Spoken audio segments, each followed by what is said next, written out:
الحق مر ولو کان در، حق بہت سے لوگوں کو کڑوا لگتا ہے اگرچہ وہ موتی ہو۔ صدق اللہ البصیر القدیر وصدق رسولہ الرشید النذیر والحمد للہ رب العالمین۔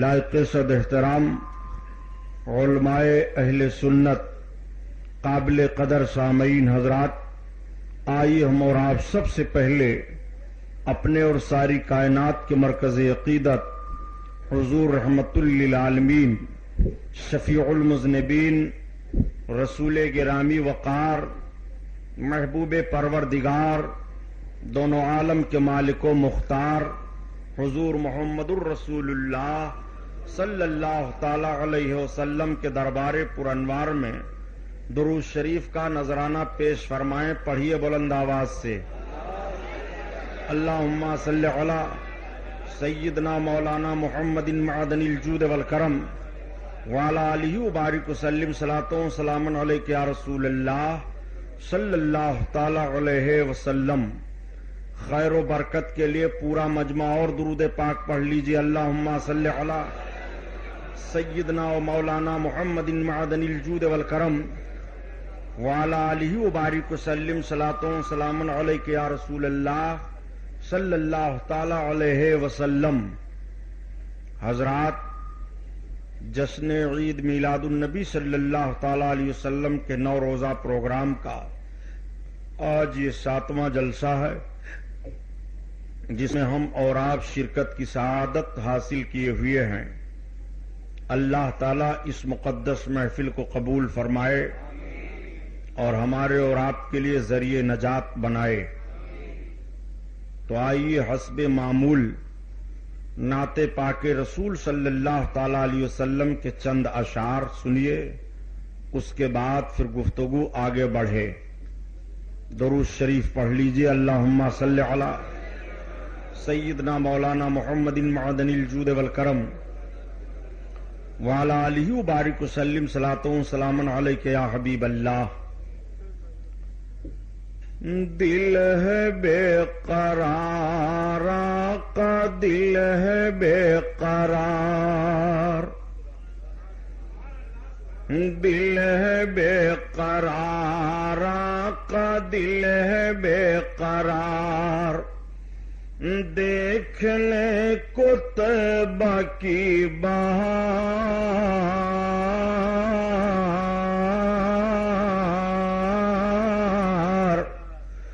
دل ہے بے قرار آقا، دل ہے بے قرار، زر نہیں کہ چل سکوں میں، پر نہیں کہ اڑ سکوں، زر نہیں کہ چل سکوں میں، پر نہیں کہ اڑ سکوں، اور زور ہے نہ تاب ہے کہ اپنے در سے ٹل سکوں، زور ہے نہ تاب ہے کہ اپنے در سے ٹل سکوں، یا رسول اللہ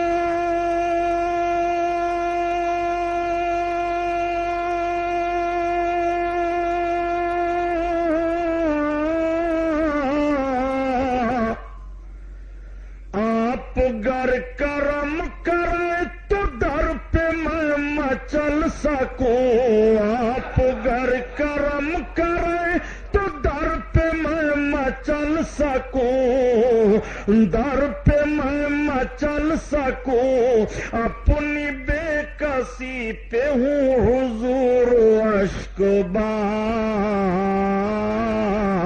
دل ہے بے قرار آقا، دل ہے بے قرار، دیکھنے کو طیبہ کی بہار،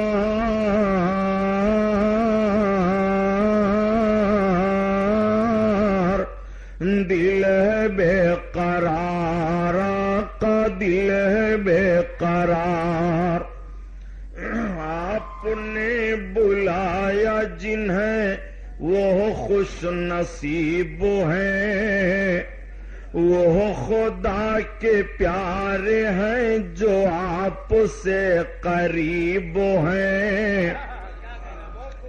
آپ نے بلایا جنہیں وہ خوش نصیب ہیں، وہ خدا کے پیارے ہیں جو آپ سے قریب ہیں۔ یا حبیب اللہ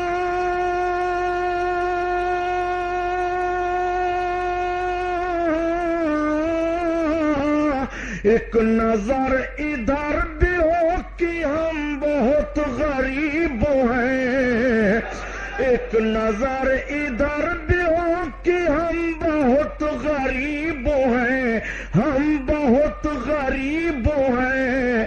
کب گھڑی وہ آئے گی، کب گھڑی وہ آئے گی ہے جس کا انتظار، دل ہے بے قرار، آقا دل ہے بے قرار، دیکھنے کو طیبہ کی بہار،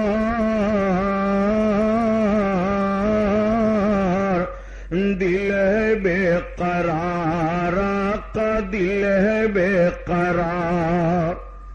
شامیانہ رحمتی وہاں پہ ہے تنا ہوا، شامیانہ رحمتی یہاں بھی ہے تنا ہوا، مجمع ملائکہ وہاں پہ ہے لگا ہوا، مجمع ملائکہ یہاں بھی ہے لگا ہوا، ہر کوئی بیکار، ہر کوئی بیکاری اس در کا ہے بنا ہوا، نور سے بھرا ہوا، نور سے بھرا ہوا مدینے کا دیار،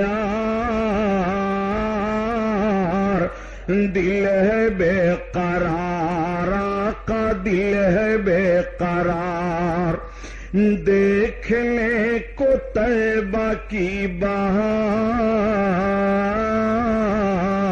دل ہے بے قرار، آقا دل ہے بے قرار، دل ہے بے قرار۔ درود پاک۔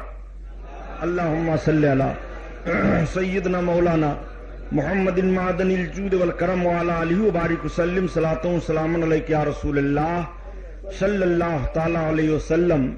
آہر اسلام تیرے چاہنے والے نہ رہے، آہر اسلام تیرے چاہنے والے نہ رہے، جن کا تو چاند تھا افسوس وہ حالے نہ رہے، قدرتیں آزاد ہوں اور فطرتیں پھر ساتھ ہوں، فطرتیں آزاد ہوں اور قدرتیں پھر ساتھ ہوں، بات بس اتنی سی ہے کہ مسلم بن جائے کوئی، صورت میں نصارہ تو تمدن میں ہنود، یہ مسلمان ہیں جنہیں دیکھ کے شرمائیں یہود، یوں تو سید بھی ہو مرزا بھی ہو افغان بھی ہو، تم سبھی کچھ ہو بتاؤ مسلمان بھی ہو، کی محمد سے وفا تو نے تو ہم تیرے ہیں، یہ جہاں چیز ہے کیا لوح و قلم تیرے ہیں۔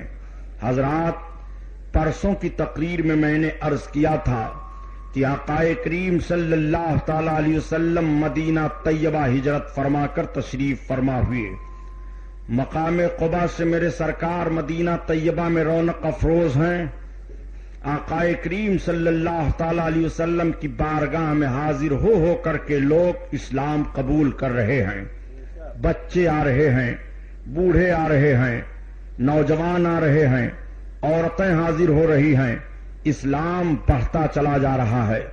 جب یہودیوں نے مدینہ شریف کے دیکھا کہ مکہ سے محمد ہجرت کر کے آئے ہیں اور اپنا دین اس طرح سے وہ پھیلا رہے ہیں، اگر ان کے دین کے تعلق سے کچھ روک و تھام کا معاملہ نہ ہوا تو ان کا دین سارے دینوں پر غالب آ جائے گا، آقائے کریم صلی اللہ تعالی علیہ وسلم کی بارگاہ میں کئی یہودی عالم حاضر ہوئے اور وہ بھی سرکار کی بارگاہ میں حاضر ہو کر اسلام قبول کیے، جس میں سے حضرت عبداللہ ابن سلام رضی اللہ تعالیٰ عنہ ہیں، جو تورات و انجیل کے بہت زبردست عالم تھے۔ وہ آقائے کریم کی بارگاہ میں جب حاضر ہوئے اور اسلام قبول کیے تو سرکار نے ارشاد فرمایا، سرکار سے عرض کرتے ہیں یا رسول اللہ، آپ کو سارے یہود پہچانتے ہیں، یہود کے علماء پہچانتے ہیں، لیکن حسد اور بغض و کینہ کی بنیاد پر آپ کو نبی نہیں مانتے۔ یا رسول اللہ میں عرض کروں کیسے وہ آپ کو پہچانتے ہیں؟ سرکار نے فرمایا بتاؤ۔ عرض کرتے ہیں یا رسول اللہ میں یہیں مکان میں چھپ جاتا ہوں اور جب آ جائیں یہود عالم آپ انہیں بلوائیں، ان سے پوچھیں تو وہ ساری باتیں بتاتے چلے جائیں گے۔ آئے آقائے کریم صلی اللہ علیہ وسلم نے بلوایا، چند یہودیوں کے عالم سرکار کی بارگاہ میں آئے۔ آقا کی طرف سے سوال ہوا کہ بتاؤ نبی آخر الزماں کی علامتیں کیا کیا ہیں؟ تو ان لوگوں نے بتانا شروع کیا۔ آقائے کریم ارشاد فرماتے ہیں اچھا یہ بتاؤ عبداللہ بن سلام تم میں کیسے عالم ہیں؟ ان لوگوں نے کہا کہ ہم میں وہ سب سے بڑے عالم ہیں۔ کہا وہ نبی آخر الزماں کی علامتیں جانتے ہیں کہ نہیں، ان کو پہچانتے ہیں کہ نہیں؟ کہا محمد عبداللہ بن سلام اگر اسلام لے آئیں تو پھر یہودیوں کو بتانے کی ضرورت نہیں پڑے گی، وہ تو اتنے زبردست عالم ہیں کہ ساری نشانیاں ان کو معلوم ہیں کہ نبی آخر الزماں میں کتنی نشانیاں ہوں گی۔ آقائے کریم صلی اللہ تعالی علیہ وسلم سے وہ گفتگو کر ہی رہے تھے کہ تب تک مکان کے اندر سے حضرت عبداللہ بن سلام باہر آ گئے۔ انہوں نے عرض کیا اے علماء یہود میں نے نبی کا کلمہ پڑھ لیا ہے، یہ نبی آخر الزماں ہیں۔ سرکار دو عالم صلی اللہ تعالی علیہ وسلم کے سامنے سے وہ بغض و کینہ کی بنیاد پر اٹھ کر کے چلے گئے۔ مدینہ شریف کے وہی یہودیوں کو بڑی سازش کرنی پڑی اور بہت تشویش ہو گئی کہ مذہب اسلام بڑھتا چلا جا رہا ہے، مذہب اسلام پھیلتا چلا جا رہا ہے، مذہب اسلام کے ماننے والے جو بھی محمد کے قریب آتے ہیں وہ اس طرح دین میں مضبوط ہو جاتے ہیں کہ کتنی بھی مصیبتیں ان کے اوپر ڈالی جائیں، کتنی بھی دقتیں ان کے اوپر ڈالی جائیں، لیکن وہ مصیبتوں اور دقتوں کی بنیاد پر اسلام کا کلمہ نہیں چھوڑ رہے ہیں۔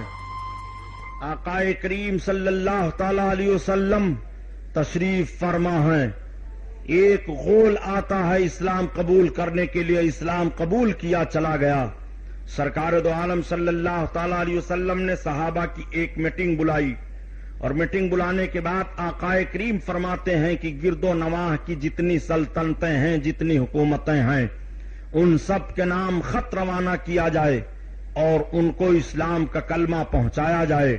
صحابہ نے عرض کیا یا رسول اللہ ہم اس پر راضی ہیں۔ آقائے کریم صلی اللہ تعالی علیہ وسلم نے 14 سلاطینوں کے نام خط لکھوا کر کے روانہ فرمائے۔ میرے سرکار کا خط جہاں جہاں پہنچا اس میں سے کچھ تو ایسے تھے کہ جنہوں نے کہا ہم بعد میں سوچیں گے، اور کچھ ایسے تھے جو اسلام قبول کیے، لیکن کچھ ایسے ظالم و جابر تھے جنہوں نے سرکار کے خط کی قدر نہیں کی اور پھاڑ کر کے پھینک دیا۔ انہی میں سے ہرقل اعظم بھی تھا۔ سرکار دو عالم صلی اللہ علیہ وسلم نے فرمایا اس نے میرے خط کو پھاڑا ہے، میں نے اس کے پورے ملک کو پھاڑ دیا۔ آقائے کریم صلی اللہ تعالی علیہ وسلم کے بتانے کے مطابق چنانچہ اللہ کے حبیب کے شہدائیوں نے چند ہی دن کے بعد میں ایران کو فتح کیا تھا، عراق کو فتح کر لیا تھا اور اپنے گھوڑوں کے پاؤں تلے ان زمینوں کو روند ڈالا تھا اور یہ بتا دیا تھا کہ محمد سے وفات تو نے تو ہم تیرے ہیں، یہ جہاں چیز ہے کیا لوح و قلم تیرے ہیں۔ آقائے کریم صلی اللہ تعالی علیہ وسلم مدینہ طیبہ میں تشریف فرما ہیں۔ سرکار دو عالم صلی اللہ علیہ وسلم کی بارگاہ میں یہ کے بعد دیگرے تو لوگوں کی حاضری ہوتی ہی رہتی ہے، تمام قبیلوں کے لوگ حاضر ہوتے ہیں، تمام افراد وفد کی صورت میں حاضر ہوتے ہیں، اسلام قبول کرتے ہیں۔ آقائے کریم صلی اللہ تعالی علیہ وسلم کی بارگاہ میں کیسے کیسے لوگ حاضر ہو کر کے اسلام قبول کر رہے ہیں۔ ایک صاحب حاضر ہوئے، انہوں نے عرض کیا محمد آپ نبی ہو؟ آپ نے فرمایا ہاں۔ کہا نبی ہو تو یہ بتاؤ کہ آپ کے نبی ہونے کی نشانی کیا ہے؟ سرکار فرماتے ہیں تو کون سی نشانی دیکھنا چاہتا ہے؟ اس نے کہا وہ جو پیڑ ہے، میں دیکھنا چاہتا ہوں کہ اس پیڑ کو آپ بلائیں تو آپ کی بارگاہ میں آ جائے۔ آقا نے فرمایا جا اس پیڑ سے کہہ دے کہ تجھ کو نبی نے بلایا ہے۔ ان کا بیان یہ ہے کہ میں آیا اس درخت کے قریب اور میں نے درخت سے کہا کہ تجھ کو نبی نے بلایا ہے۔ درخت کی کیفیت یہ ہوئی کہ درخت جھکا بائیں اور دائیں، اور پھر اس کے بعد درخت خود سے اکھڑ گیا اور سرکار کی بارگاہ میں چل کر کے حاضر ہوا۔ اس معجزہ کو دیکھ کر کے وہ اسلام کا کلمہ پڑھ کر کے اسلام میں داخل ہو گئے۔ نبی کونین صلی اللہ تعالی علیہ وسلم کو کہاں کہاں دیکھنا چاہتے ہو؟ اگر کسی نے معجزات کو طلب کیے اور معجزے کی بنیاد پر اپنے اسلام لانے کو رکھا تو آقا کریم صلی اللہ تعالی علیہ وسلم نے ان کے لیے معجزہ ظاہر فرمایا۔ میرے سرکار سراپا معجزہ ہیں، اسی لیے کہا گیا کہ ید بیضا حسن یوسف دم عیسیٰ ید بیضا داری آنچ خوبہ ہما دارند تو تنہا داری۔ یا رسول اللہ، جو جو نبی ایک ایک وصف اپنے اندر رکھ رہے ہیں ان سارے نبیوں کے اوصاف کو تنہا آپ اپنے اندر رکھ رہے ہیں۔ یا رسول اللہ، آپ قدم پاک سے لے کر کے سر پاک تک معجزہ ہی معجزہ ہیں۔ اسی لیے اعلی حضرت عظیم البرکت فرماتے ہیں کہ سر تابا قدم ہے تانے سلطان زمن پھول لب پھول دہن پھول زقن پھول بدن پھول اور تن کا بھی ہمارے ہلائے نہیں ہلتا، تم چاہو تو ہو جائے ابھی کوہ مہن پھول، تم چاہو تو ہو جائے ابھی۔ ام المومنین حضرت عائشہ صدیقہ رضی اللہ تعالی عنہا بیٹھی ہیں۔ آج کئی روز کا عرصہ گزر گیا، سرکار دو عالم صلی اللہ تعالی علیہ وسلم کے گھر میں چولہے میں آگ نہیں جلی ہے۔ امہات المومنین پریشان ہیں۔ آقا کریم صلی اللہ علیہ وسلم نے ارشاد فرمایا، عائشہ عرض کرتی ہیں ہاں یا رسول اللہ۔ سرکار فرماتے ہیں یا عائشہ لو شئت میل سارت جبال الذہب، اے عائشہ اگر میں چاہوں تو میرے ساتھ سونے کے پہاڑ چلائیں۔ اللہ اکبر! سرکار کے فرمان پر غور فرمائیے۔ مدینہ طیبہ میں بیٹھ کر کے میرے آقا ارشاد فرماتے ہیں عائشہ اگر میں چاہوں تو میرے ساتھ سونے کے پہاڑ چلائیں۔ اس کا مطلب سرکار دیکھ رہے ہیں کہ مدینہ میں سونے کے پہاڑ ہیں۔ آج بھی جغرافیائی طور سے اندازہ لگاؤ کہ سرکار نے اس حدیث پاک کو جہاں بیٹھ کر کے ارشاد فرمایا تھا اس سے دکن سمت میں مدینہ شریف کے قریب میں ایک سونے کا پہاڑ ظاہر ہوا ہے، جس کو آج بھی وہاں کی حکومت ابھی چھپائے ہوئے ہے۔ جب ضرورت پڑے گی تب وہاں سے سونا نکالا جائے گا۔ اس کا مطلب یہ ہے کہ میرے آقا صلی اللہ تعالی علیہ وسلم دیکھ رہے ہیں کہ مدینہ میں کہاں کہاں سونے کے پہاڑ ہیں۔ آقا فرماتے ہیں عائشہ اگر میں چاہوں تو میرے ساتھ سونے کے پہاڑ چلیں، لیکن مجھے فقر کی زندگی پسند ہے، مجھے مسکین کی زندگی پسند ہے۔ اے عائشہ میں اسی زندگی کو پسند کرتا ہوں۔ آقا کریم صلی اللہ تعالی علیہ وسلم نے اپنی زندگی کے ہر موڑ کو تعلیم امت کے لیے رکھا ہے تاکہ امتیوں کو تعلیم مل جائے اور امتی کامیاب ہو جائیں، امتیوں کو زندگی گزارنے کے لیے کوئی دقت اور کوئی پریشانی نہ ہو۔ آقا کریم کریم صلی اللہ تعالی علیہ وسلم کی زندگی تمام امت کے لیے نمونہ عمل ہے. آپ ذرا غور فرمائیے، آقا صلی اللہ تعالی علیہ وسلم مدینہ طیبہ میں جلوہ افروز ہیں. آنے والے آ کر کے اسلام کا کلمہ پڑھ رہے ہیں، دریافت کرنے والے دریافت بھی کرتے ہیں، پوچھنے والے پوچھتے ہیں. میرے سرکار جب مکہ سے مدینہ طیبہ میں آئے تھے تو آقا کی عمر شریف کتنی تھی؟ میرے سرکار 50 برس کی عمر میں ہجرت کر کے مدینہ طیبہ آئے. 10 برس تک نبوت کے اعلان کی زندگی نبی نے مکہ میں گزاری ہے، اور 13 برس تک میرے سرکار مدینہ طیبہ میں اعلان نبوت کی زندگی گزار رہے ہیں. نبوت والی زندگی سرکار کی 23 برس کی ہے، اور مکمل زندگی پاک آقا کریم صلی اللہ تعالی علیہ وسلم کی 63 برس کی ہے. آقا صلی اللہ تعالی علیہ وسلم مدینہ طیبہ میں جلوہ افروز ہیں. آقا کریم صلی اللہ علیہ وسلم کو اطلاع دی جاتی ہے کہ یا رسول اللہ، ابو سفیان اپنے مال تجارت کو لے کر کے مدینہ کے قریب سے فلاں راستے سے گزرنے والا ہے. آقا صلی اللہ تعالی علیہ وسلم نے صحابہ سے ارشاد فرمایا کہ ابو سفیان کا راستہ روکا جائے، اس لیے کہ ابو سفیان کے کچھ آدمیوں نے سرکار کے صحابہ کو ستایا تھا، اور سرکار کے صحابہ کے کچھ اونٹوں کو لے کر کے چلے گئے تھے. آقا صلی اللہ علیہ وسلم کو جب پتا چلا کہ شام سے تجارت کر کے ابو سفیان آ رہے ہیں اور ان کا راستہ مدینہ کے قریب سے وہی ہے، تو سرکار نے فرمایا راستہ روک لو. نبی کونین صلی اللہ علیہ وسلم کے فرمان کے مطابق جب صحابہ راستہ روکنے کے لیے چلے تو ابو سفیان کو کسی طرح سے اطلاع مل گئی. ابو سفیان نے راستہ بدل دیا اور راستہ بدل کر کے مکہ پہنچ گئے. یہ کون ابو سفیان ہیں؟ یہ ابو سفیان حضرت امیر معاویہ کے باپ ہیں. یہ وہ حضرت ابو سفیان ہیں جو ابھی اسلام نہیں لائے ہیں، بعد میں یہ بھی اسلام لائے اور عظیم صحابی بنے. لیکن یہی حضرت ابو سفیان ہیں. جب مکہ میں پہنچے تو مکہ کے کافروں کو اکٹھا کیا، اور اکٹھا کرنے کے بعد ابو سفیان نے مکہ کے کافروں سے کہا کہ سنو، دیکھو محمد کے حالات کو دیکھو، وہ کس طرح سے ہم پر چڑھائی کرنے کا پروگرام بنا رہے ہیں. دیکھو مدینہ چلے گئے، مدینہ میں ان کے ماننے والوں کی کتنی جمعیت ہو گئی ہے. لہذا ایک کام کیا جائے کہ مدینہ میں چڑھ کر کے محمد کا مقابلہ کیا جائے. 1000 کفار تیار ہو گئے. اس میں ابو جہل ہے، اس میں عتبہ ہے، اس میں شیبہ ہے، اس میں ابو سفیان ہیں، اس میں بڑے بڑے سردار مکہ کے ہیں، بڑے بڑے کافر ہیں. 1000 کی جمعیت لے کر کے مدینہ طیبہ کی طرف سرکار پر چڑھائی کرنے کے لیے یہ پہلا دستہ کافروں کو رسول اللہ صلی اللہ تعالی علیہ وسلم کے خلاف جا رہا ہے. یہ پہلی جنگ مذہب اسلام میں ہونے جا رہی ہے.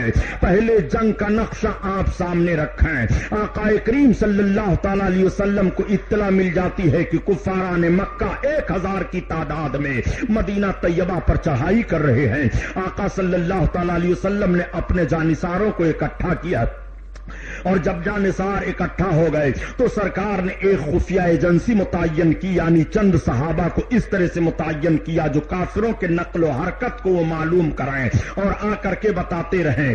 اب آپ ذرا ذہن و فکر پر زور لگائیے اور مجھے بتائیے، آج کچھ لوگ جب کہہ دیا کرتے ہیں کہ جناب ہمیں جفا کشی سے مطلب کیا ہے، ہم تو عبادت و ریاضت میں رہیں گے.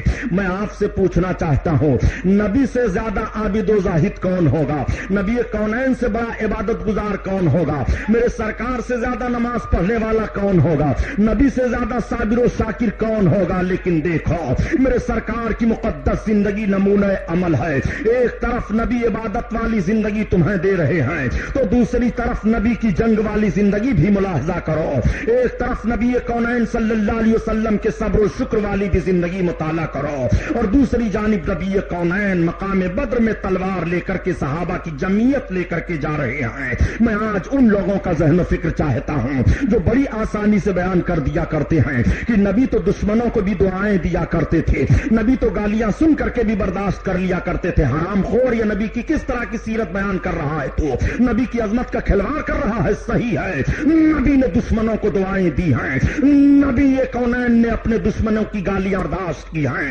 مگر نبی کے دشمن 2 طرح کے تھے. ایک دشمن تو وہ تھے جو نبی کونین کونین کے مشن کے دشمن تھے، اور ایک دشمن وہ تھے جو نبی کونین کے مشن کے اور نبی کی عظمت اور جان کے بھی دشمن تھے۔ جو نبی کے مشن کے دشمن تھے انہیں اسلام لانے کی توفیق ہو جاتی ہے، جیسے ابو سفیان وغیرہ کی جماعت ہے، یہ اسلام قبول کر لیتے ہیں، اور جو نبی کے مشن کے بھی دشمن ہیں اور نبی کی عظمت اور نبی کے جان کے بھی دشمن ہیں، وہ ابو لہب ابو جہل کی جماعت ہے جنہیں اسلام کی توفیق نہیں ملتی ہے۔ نبی کونین نے اس دشمنوں کو معاف کیا ہے جو نبی کی عظمت نہ جانتے ہوئے نبی کے مشن کی مخالفت کر رہے تھے، نبی نے ان کے جرموں کو معاف کیا ہے، اور جو نبی کی عظمت کو جانتے ہوئے بھی نبی کی شان میں گستاخیاں کرتے تھے، نبی کونین نے ان کو خانہ کعبہ کے اندر قتل کروایا ہے۔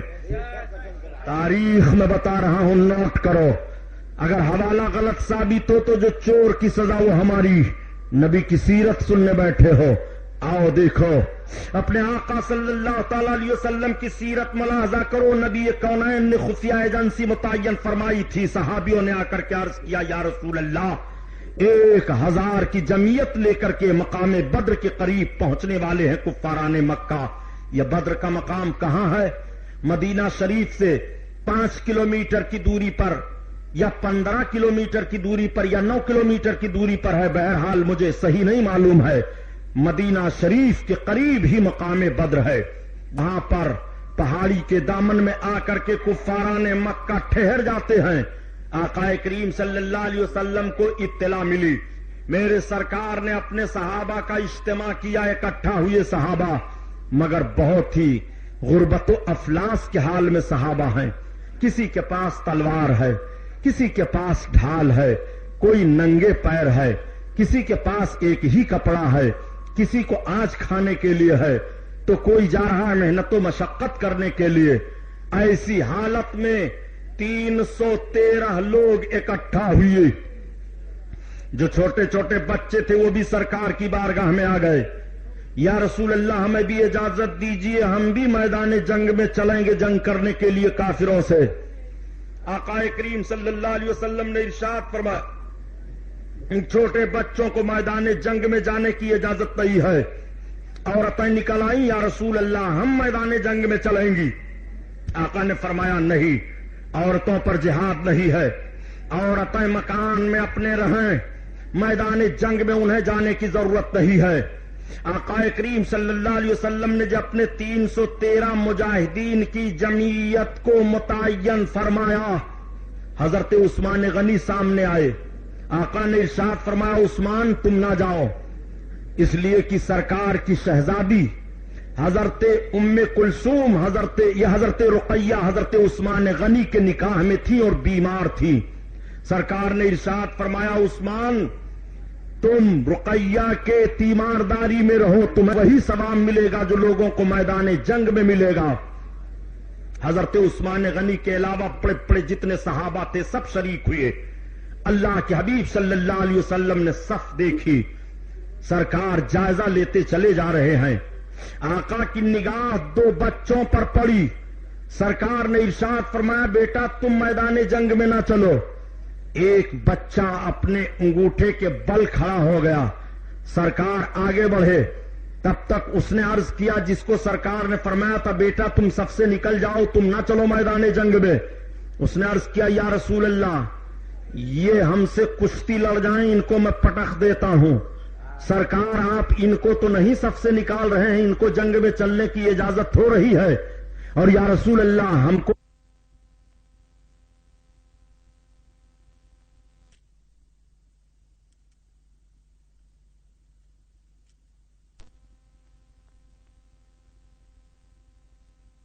یہ مجھ سے نہیں جیتتے ہیں۔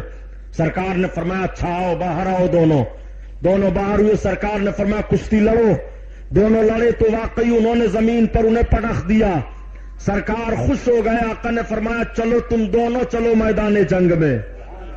یہ دونوں بچے بھی میدان جنگ میں جا رہے ہیں، صحابہ کی پوری جمعیت جا کر کے مقام بدر میں ٹھہر جاتی ہے۔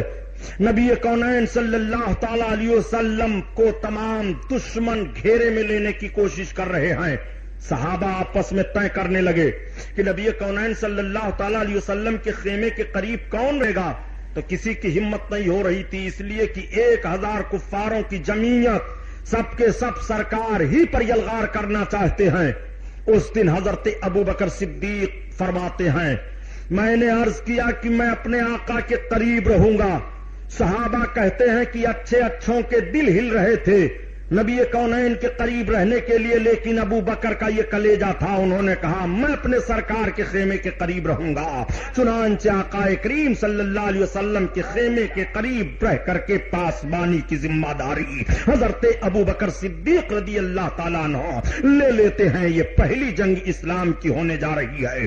آقا نے فرمایا پتہ لگاؤ کفار کتنے ہیں۔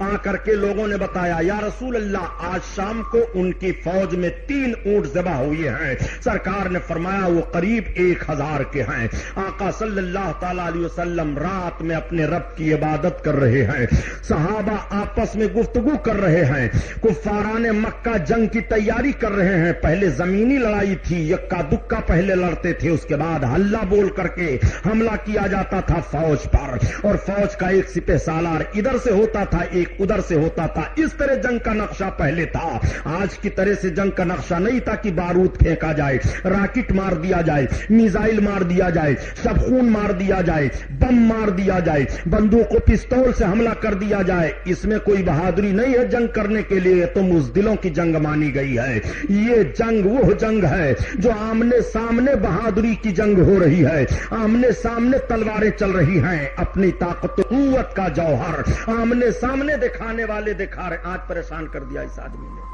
درود شریف پڑھو، اللہم صلی علی سیدنا مولانا محمد معدن الجود والکرم وعلی آلہ وبارک وسلم صلاۃ و سلام علیک یا رسول اللہ صلی اللہ تعالی علیہ وسلم۔ آقا کریم صلی اللہ تعالی علیہ وسلم تمام صحابہ کو ملاحظہ کرتے ہیں۔ دیکھنے کے بعد میرے سرکار نے حضرت عمر فاروق اعظم کو بلایا، عمر ابن خطاب ادھر آؤ۔ حضرت عمر ابن خطاب آگے بڑھے، سرکار نے فرمایا چلو میدان میں چلنا چاہتا ہوں۔ اب آقا کے ساتھ میدان میں گئے، سرکار کے دستے پاک میں ایک چھڑی ہے۔ میرے آقا میدان بدر میں کھڑے ہو کر کے ایک جگہ ایک دائرہ کھینچتے ہیں اور ارشاد فرماتے ہیں عمر کل ابو جہل اسی کے اندر مارا جائے گا، مرنے والا کل مرے گا، خبر آج نبی دے رہے ہیں۔ اور کسے کہتے ہیں علم غیب، یہی وجہ ہے جو میں کہتا ہوں ان نجد کی بدماش اولادوں سے پوچھو، اور کسے غیب کا علم کہتے ہیں۔ نبی کونین صلی اللہ علیہ وسلم نے گول دائرہ کھینچتے ہوئے فرمایا اس میں فلاں کافر مارا جائے گا۔ اللہ کے حبیب حضرت عمر ہی سے کیوں کہہ رہے ہیں کہ عمر کل ابو جہل اس میں مارا جائے گا؟ ایک بات یہ بھی سوچ لو کہ ابو جہل سگا ماموں ہے حضرت عمر فاروق اعظم کا۔ میرے سرکار ذہن و فکر دے رہے ہیں کہ دیکھو آج اسلام کی پہلی جنگ ہونے جا رہی ہے، اس میں خون کا رشتہ نہیں دیکھا جائے گا، اس میں نبی کی محبت کا رشتہ دیکھا جائے گا۔ میرے سرکار نے فرمایا یہاں مارا جائے گا ابو جہل۔ آقا کریم نے نشاندہی فرما دی، سویرا ہوا، جنگ کا نقارہ بجا، میدان بدر میں لوگ کھڑے ہو گئے۔ ایک کافر نکلا، اس نے کہا بھیجو ہمارے مقابلے میں علی ابن ابی طالب کو۔ ایک نکلا، اس نے کہا بھیجو ہمارے مقابلے میں حمزہ کو۔ شیبہ نکلا، اس نے کہا ہم حمزہ سے لڑیں گے۔ امیہ نکلا، اس نے کہا بھیجو ہمارے مقابلے میں۔ اس طرح کے بڑے بڑے سرداران مکہ جو کافر تھے نکل کر کے میدان میں آئے۔ ابو سفیان کی قیادت ہے، ابو جہل ورغلا رہا ہے۔ نبی کونین صلی اللہ تعالی علیہ وسلم کے صحابہ جانثاری پیش کرنے کے لیے حاضر ہیں۔ میں آپ سے پوچھنا چاہتا ہوں، آج تم سرکار کی ذات پر اعتراض کر کے اتنا سوچ لیتے ہو کہ نبی کو یہ نہیں معلوم تھا، نبی یہ نہیں کر سکتے، نبی وہ نہیں کر سکتے۔ اور صحابہ کا عقیدہ کیسا تھا؟ کیا صحابہ نے یہ سوچا تھا کہ یہ نبی طاقت والے ہی ہوتے تو ہمیں کافروں کے مقابلے میں لڑنے کی ضرورت کیا تھی؟ محمد جب تمہارے اندر اتنی طاقت نہیں ہے کہ تم ابو جہل کو بلا لڑے بھیڑے زمین پر مار سکو تو ہم تمہارا ساتھ نہیں دیں گے، یہ سوچ سکتے تھے، لیکن نہیں۔ صحابہ کا ایمان ہے، صحابہ دیکھ رہے ہیں کہ یہ مذہب اسلام ہے، نبی کی زندگی امتیوں کے لیے نمونہ عمل ہے۔ نبی وہی فرما دیتے تو سارے کافروں کو زمین نگل جاتی، لیکن نبی کی زندگی نمونہ عمل ہے۔ نبی کے حیات ظاہری کے بعد بھی اسلامی جنگیں ہونی ہیں، اس لیے آج جنگ ہو رہی ہے تاکہ اسلام کے ماننے والوں کو ذہن مل جائے اور اسلام کے ماننے والوں کو فکر مل جائے کہ نبی کے نام پر اس طرح سے قربان ہوا جاتا ہے کہ صحابہ نبی کو دیکھتے ہوئے نبی کے نام پر قربان ہو رہے ہیں، اور آج ہمارے درمیان میں میرے آقا ظاہری نگاہوں کے سامنے نہیں ہیں، آج بھی ہم اس میں محمد پر مرنے کے لیے تیار ہیں۔ قوت عشق سے ہر پست کو بالا کر دے اور دہر میں اس میں محمد سے اجالا کر دے۔ آقا کریم صلی اللہ علیہ وسلم کے جانثار کے بعد دیگر کافروں سے جنگ شروع ہوئی۔ نبی کونین اپنے خیمے میں ہیں، حضرت ابوبکر صدیق اپنی تلوار لے کر کے سرکار کے خیمے کے گرد گھوم رہے ہیں۔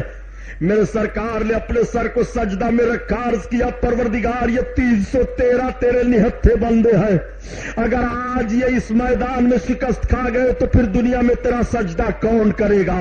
مولا تیرا نام کون لے گا؟ اے پروردگار اپنے ان بندوں کو تو فتح و نصرت عطا فرما، اپنا وعدہ پورا فرما دے۔ رب قرآن میں بیان فرماتا ہے 1000 فرشتوں کی لشکر اتر جاتی ہے صحابہ کی مدد کے لیے۔ میدان بدر میں حضرت حمزہ نے شیبہ کو مارا، حضرت بلال نے اپنے اس کفران حالت میں آقا امیہ غلام کو امیہ کو مارا، بڑے بڑے صحابیوں نے بڑے بڑے کافروں کو مارا، میدان بدر کا نقشہ بدل دیا۔ تلوار اس طرح سے چل رہی تھی، جنگ ایسے ہو رہی تھی کہ ایک صحابی ہیں، ایک دشمن کا تیر لگا، ان کی آنکھ نکل آئی، آنکھ کا ڈھیلا لیا اور لے کر کے سیدھے سرکار کی بارگاہ میں حاضر ہو گئے۔ یا رسول اللہ، دشمن کا تیر میری آنکھ میں لگ گیا، میری آنکھ نکل آئی ہے۔ آقا نے فرمایا لاؤ آنکھ مجھے لاؤ۔ آنکھ انہوں نے سرکار کے دستے پاک میں رکھ دیا۔ آقا فرماتے آؤ قریب آؤ، جب قریب گئے تو سرکار نے اپنا لعاب شریف لیا اور ان کے آنکھ کے گڑھے میں لگا کر کے آنکھ کو بیٹھا دیا۔ صحابی بیان فرماتے ہیں فوراً زخم ختم ہو گیا اور اس آنکھ سے اتنی روشنی ہو گئی کہ پہلے والی آنکھ سے اس آنکھ سے میں زیادہ دیکھنے لگا۔ یہ نبی کونین کی طاقت و قوت ہے۔ مقام بدر میں جنگ ہو رہی ہے، مرہم پٹی بھی ہو رہی ہے۔ مقام بدر میں صحابہ نے یہ نہیں جانا تھا نبی مجبور ہیں، وہاں کوئی اسپتال نہیں تھا کہ نبی کی بارگاہ میں ہم کیسے جائیں۔ ایک صحابی دوڑے دوڑے آئے، عرض کرتے ہیں یا رسول اللہ میری تلوار ٹوٹ گئی ہے، میرے ہاتھ میں اگر کوئی مجھے تلوار مل جائے تو میں کافروں کے مقابلے میں اور لڑوں گا۔ ایک کھجور کی لکڑی پڑی تھی، نبی نے اس کھجور کی لکڑی کو اٹھایا، کہا لو یہ تمہارے لیے تلوار ہے۔ صحابی بیان کرتے ہیں کہ جیسے میں نے اپنے ہاتھ میں کھجور کی لکڑی لیا وہ حقیقت میں تلوار بن گئی اور وہ لے کر کے میدان جنگ میں چلے گئے۔ اللہ اکبر! اس طرح سے دیوانے اپنے آقا کے معجزات کو بھی دیکھ رہے ہیں۔ اسی لیے تو اعلی حضرت عظیم البرکت فرماتے ہیں تم اپنے نبی کو دیکھنا چاہتے ہو، تم اپنے نبی کو کس کس موڑ پر دیکھو گے، کہاں کہاں دیکھو گے؟ اپنے نبی کی عظمت تم جاننا چاہتے ہو، تمہارے نبی کی عظمت کا حال تو یہ ہے کہ تم نبی کو جان ہی نہیں سکتے نبی کی حقیقت کیا ہے اور نبی کونین صلی اللہ علیہ وسلم کا مقام و مرتبہ وقار کیا ہے۔ نبی کی بارگاہ میں ایک صحابی پھر حاضر آئے اور عرض کرتے ہیں یا رسول اللہ میرا پاؤں ٹوٹ گیا ہے۔ سرکار نے فرمایا آؤ قریب آؤ۔ جب قریب گئے تو سرکار نے اپنا لعاب شریف لیا، تھوک مبارک، اور ان کے پاؤں کی ہڈی جوڑ کر کے مبارک تھوک کو لگا دیا، پاؤں ٹھیک ہو گیا۔ وہ میدان میں بھاگے دوڑے چلے جا رہے ہیں۔ اللہ اکبر! آپ ذرا دیکھو، اسی لیے تو اعلی حضرت عظیم البرکت فرماتے ہیں کہ شافی و عافی ہو تم، کافی و نافی ہو تم، یا رسول اللہ شافی و عافی ہو تم اور کافی و نافی ہو تم، درد کو کر دو دوا تم پہ کرو درود۔ اللہ اللہ! آقا کریم صلی اللہ تعالی علیہ وسلم کو دیکھو، سرکار دو عالم صلی اللہ علیہ وسلم کے جانثار میدان بدر میں لڑ رہے ہیں. یہ پہلی لڑائی ہو رہی ہے، یہ پہلی جنگ ہو رہی ہے، یہ پہلا خون بہ رہا ہے، یہ پہلی تلوار مذہب اسلام کے نام پر چل رہی ہے.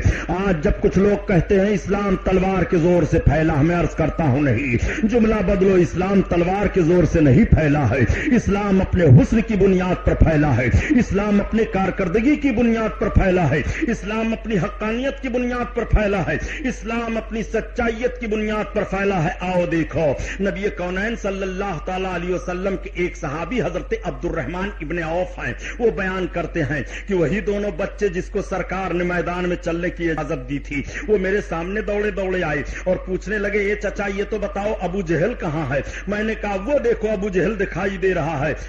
حضرت عبد الرحمن کہتے ہیں وہ دونوں بچے ابو جہل کی طرف جھپٹ پڑے اور اتنی تیزی سے ابو جہل کی طرف گئے کہ ابو جہل سنبھل نہ سکا اور بچوں نے تلوار سے حملہ کر دیا. حضرت عبد الرحمن کہتے ہیں میں نے ان بچوں سے پوچھا، بیٹو تم کیا کرو گے ابو جہل کو پوچھ کر کے؟ وہ تو فوج کی سرداری کر رہا ہے. تو ان بچوں نے جواب دیا، اس کو شاعر نے اپنے اشعار میں اس طرح سے بتایا ہے کہ قسم کھائی ہے مر جائیں گے یا ماریں گے ناری کو، اور سنا ہے گالیاں دیتا ہے محبوب باری کو. وہ دونوں بچے جھپٹ کر کے ابو جہل پر حملہ آور ہوئے، اور جب ابو جہل پر حملہ آور ہوئے تو سنبھل نہ سکا، بچوں نے زخمی کر دیا، وہ زمین پر گر پڑا. حضرت عبداللہ ابن مسعود پہنچ کر کے ابو جہل کی گردن کاٹ دیتے ہیں. جنگ کا نقشہ بدل گیا، جنگ مسلمانوں نے جیت لی، کفار بھاگنے لگے. آقا کریم صلی اللہ علیہ وسلم کے جانثاروں نے گرفتار کرنا شروع کیا، 70 لوگوں کو گرفتار کر لیا اور کافی لوگ مارے گئے. مکہ میں کفار کے اوپر سراسیمگی کا حال تھا، دہشت میں آ گئے سب کہ محمد کے جانثاروں نے مختصر جماعت تھی لیکن 1000 پر فتح حاصل کر لی ہے. ایسی نوعیت ہو گئی. اب جب یہ 70 گرفتار کیے گئے تو آؤ دیکھو، آقا کریم صلی اللہ تعالی علیہ وسلم کے داماد حضرت عمرو بن عاص بھی انہی 70 میں سے ہیں. حضرت عمرو بن عاص سامنے لائے گئے. سرکار کے چچا حضرت عباس بھی اسی میں ہیں، وہ بھی آئے تھے پہلے کافروں کی طرف سے. آقا کریم صلی اللہ علیہ وسلم کے سامنے سب پیش کیے گئے. مشورہ ہونے لگا کہ ان 70 کو ایک تعلق سے کیا کیا جائے. کوئی کسی کا باپ لگ رہا ہے، کوئی کسی کا داماد لگ رہا ہے، کوئی کسی کا بھائی لگ رہا ہے، کوئی کسی کا ماموں لگ رہا ہے، کوئی کسی کا عزیز ہے. حضرت عمر فاروق اعظم نے عرض کیا، یا رسول اللہ اس میں جو جس کا رشتہ دار ہے ہر رشتہ دار اپنے رشتہ دار کو قتل کرے. جوش ایمانی ملاحظہ فرمائیے، یہی مقام بدر ہے. مقام بدر میں ایک صحابی کا اور واقعہ سنو. جب جنگ ہو رہی تھی تو حضرت عبیدہ بن جراح رضی اللہ تعالیٰ عنہ ہیں. حضرت عبیدہ بن جراح ان 10 صحابیوں میں سے ہیں جن کو ان کی زندگی میں سرکار نے جنت کی بشارت دے دی ہے، جن کو عشرہ مبشرہ کہا جاتا ہے. حضرت عبیدہ بن جراح میدان جنگ میں سرکار کی طرف سے ہیں اور ان کے باپ عبداللہ کافروں کی طرف سے ہیں. میدان جنگ میں حضرت عبیدہ کی تلوار کی چھاؤں میں عبداللہ آ گئے. حضرت عبیدہ نے قتل کر دیا اپنے باپ کو، اور جب اپنے باپ کو قتل کیا لوگوں نے دیکھا تو کہا عبیدہ تیرا باپ عبداللہ. تو حضرت عبیدہ بن جراح کہتے ہیں لا بھی عبداللہ انا عبیدہ بن الجراح، میرا باپ عبداللہ نہیں ہے، میں جراح کا بیٹا ہوں. انہوں نے اپنی نسبت اپنے دادا کی طرف کر دی ہے. ایمان والے کو اتنا بھی گوارا نہیں ہے کہ اپنی نسبت وہ اپنے کافر باپ کی طرف کریں. یہ محبت کا رشتہ ہے، یہ ایمان کا رشتہ ہے. میدان جنگ میں اپنی تلوار سے اپنے باپ کو مارا. حضرت عبیدہ رضی اللہ تعالیٰ عنہ وہ ہیں جن کو امین الامت کہا گیا ہے.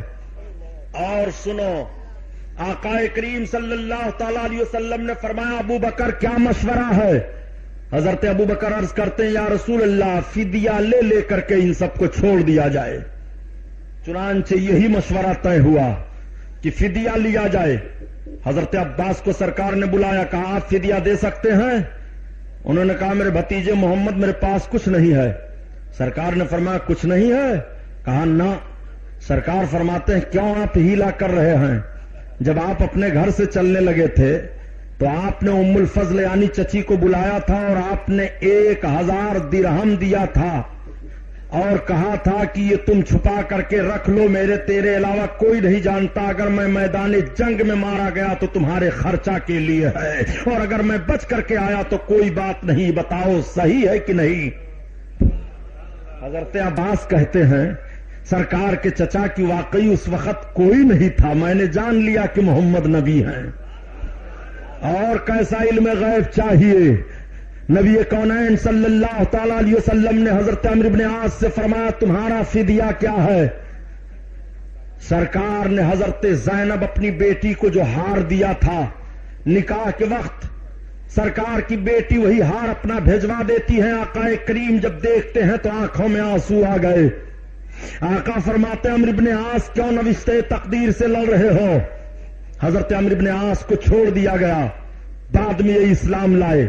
حضرت عباس اسلام قبول کیے، جو کفار بھاگ گئے تھے اس میں سے بھی اکثر و بیشتر سب اسلام لائے، مگر کچھ ایسے بھی گرفتار ہوئے تھے جو پڑھے لکھے تھے، ان کے پاس کچھ تھا نہیں۔ نبی کونین نے ارشاد فرمایا کہ جو پڑھے لکھے لوگ ہیں وہ جو مسلمان پڑھے نہیں ہیں ان کو پڑھنا سکھا دے، مسلمانوں کے بچوں کو لکھنا سکھا دے، ان کا فدیہ یہی ہے۔ یہیں سے سمجھو کہ تعلیم پر کتنا زور نبی نے دیا ہے کہ مقام بدر میں جب کفار گرفتار کیے گئے تھے تو سرکار نے اس میں سے جو پڑھے لکھے تھے ان کا فدیہ یہی رکھا تھا کہ تم مسلمان بچوں کو پڑھا دو، ان مسلمانوں کو پڑھنا لکھنا سکھا دو جو نہیں جانتے ہیں، تمہارے لیے یہی فدیہ ہے۔ آقا کریم صلی اللہ تعالی علیہ وسلم نے اس طرح سے ادا فرمایا۔ کفاروں کو بڑی تشویش تھی کہ محمد کامیاب ہو گئے۔ مدینہ طیبہ میں ایک عجیب ہلچل ہے، یہودیوں کو بڑی دقتوں کا سامنا کرنا پڑا۔ آئے دن میرے سرکار کے معجزات کو دیکھتے رہتے تھے اور دیکھ کر کے دیکھتے تھے کہ اسلام پھیل رہا ہے، اسلام بڑھتا چلا جا رہا ہے۔ دوسری جنگ کی تیاری ہونے لگی۔ آج جب لوگ کہہ دیا کرتے ہیں مذہب اسلام تلوار کے زور سے پھیلا ہے، میں کہتا ہوں جتنے بڑے بڑے کفار تھے ان سب کی تاریخ پڑھ ڈالو، کسی کے اوپر تلوار کا زور نہیں ہوا ہے۔ وہ اپنے تلوار کی آزمائش کر چکے ہیں، جب ان کی تلواریں مڑ گئی ہیں، جب ان کے طاقت جواب دے چکے ہیں، وہ بارگاہ رسالت میں حاضر ہو کر کے اسلام قبول کر لیے ہیں۔ اسلام تلوار کے زور سے نہیں پھیلا ہے، اسلام کے پھیلنے کا حال یہ ہے کہ اسی ہندوستان میں جب سرکار خواجہ غریب نواز آئے، اجمیر شریف سے دلی آئے تو 35,000 لوگوں کو کلمہ پڑھا دیا تھا، اور دلی سے جب اجمیر جا رہے ہیں تو 35,000 کو کلمہ پڑھا دیا تھا۔ ایک سفر میں غریب نواز نے 70,000 کو کلمہ پڑھا کر کے اسلام میں داخل فرمایا تھا۔ یہ کہاں کی تلوار ہے جو کلمہ پڑھنے پر مجبور کر رہی ہے؟ یہ کون سی تلوار ہے جس نے کلمہ پڑھایا ہے؟ یہی وجہ ہے کہ کہنا پڑ رہا ہے کہ اسلام نے خون کا احترام کیا ہے، اسلام نے بیجا طور پر کسی کا خون نہیں بہایا ہے، اسلام نے تو اتنا احترام کیا ہے، اتنا احترام کیا ہے کہ نبی کونین فرماتے ہیں مجھے یہ گوارا ہے کہ آسمان گر جائے اور زمین دھس جائے، مگر مجھے یہ گوارا نہیں ہے کہ کسی انسان کا خون زمین پر بہے۔ پھر یہ تلواریں کیوں چلی ہیں؟ پھر یہ جنگیں کیوں ہوئی ہیں؟ پھر یہ نقشہ کیوں مرتب کیا گیا؟ پھر ان سب کو کیوں کاٹا گیا؟ آپ ذرا فطری طور پر سوچ لیجئے۔ آپ ایک دشمن کو ہر سائڈ سے سمجھانا چاہتے ہیں، آپ رحم و کرم کی چھاؤں میں اس کو لا کر کے رحمت کی برسات میں اس کو نہلانا چاہتے ہیں، لیکن وہ ہے کہ اکڑا ہوا ہے، کسی صورت پر ماننے کے لیے تیار نہیں ہے۔ آپ کو لامحالہ اپنا وہ کارنامہ بدل کر کے وہ کارنامہ اختیار کرنا پڑے گا جس چیز کو اس کی فطرت چاہ رہی ہے، یعنی اس پر سختی کرنی پڑے گی۔ مذہب اسلام کی جتنی جنگیں ہوئی ہیں مذہب اسلام میں جس طرح سے بھی لڑائیاں ہوئی ہیں وہ مذہب اسلام کے مفاد کے لیے تھی، اپنے مفاد کے لیے قطعی جنگیں نہیں تھیں. کفار ہار کر کے گئے، بڑی تشویش ان کو ہو گئی، بڑا تعجب ان کو ہوا. وہ پھل تیاری کرنے لگے، مکمل تیاری کرنے لگے کہ اب کی ہم تیاری کر کے ہر حالت میں مدینہ طیبہ پر چڑھائی کریں گے اور مقام بدر کا بدلہ ہم لے کر کے رہیں گے. چنانچہ یہ سب کے سب تیار ہو گئے 3000 کی جمعیت لے کر کے. پھر یہ دوسری جنگ ہونے جا رہی ہے. آقا کریم صلی اللہ تعالی علیہ وسلم کو اطلاع دی جاتی ہے، یا رسول اللہ مدینہ شریف پر چڑھائی کفاران مکہ کر رہے ہیں. یا رسول اللہ بڑی بھیانک جنگ کی نوعیت سامنے آنے والی ہے. نبی کونین نے اپنے چاہنے والوں کا جائزہ لیا. آقا کریم صلی اللہ تعالی علیہ وسلم نے جائزہ لیا، 1000 کی جمعیت تیار ہو گئی. ایک طرف 3000 ہیں، ادھر 1000 کی جمعیت ہے. سرکار نے خفیہ ایجنسی کو بھیجا کہ پتہ لگاؤ وہ کہاں آ کر کے ٹھہرے ہیں. پتہ چلا کہ بالکل مدینہ شریف کے قریب آ گئے ہیں، مقام احد میں. یہ وہی احد ہے جہاں پر حاجی لوگ زیارت کرنے کے لیے جاتے ہیں. مدینہ شریف سے چند کلومیٹر کی دوری پر مقام احد ہے. آقا کریم صلی اللہ تعالی علیہ وسلم اپنے جانثاروں کو اکٹھا کرتے اور اکٹھا کر کے لے کر کے نکلے. سرکار تھوڑی دور چلے تھے کہ تب تک ایک منافق عبداللہ ابن ابی سامنے آیا. اس نے کہا محمد آپ اپنے بعد نبوت کی جانشینی ہمیں دیجئے تو میں آپ کا ساتھ دوں گا. نبی کونین صلی اللہ علیہ وسلم نے فرمایا یہ تو کیا کر رہا ہے؟ اس نے کہا اگر آپ یہ اقرار نہیں کرتے ہیں تو میں آپ کا ساتھ نہیں دوں گا. سرکار نے فرمایا مجھے تیرے ساتھ کی کوئی ضرورت نہیں ہے. وہ مردود اپنے حوالیوں موالیوں کو لے کر کے اس میں سے نکل گیا.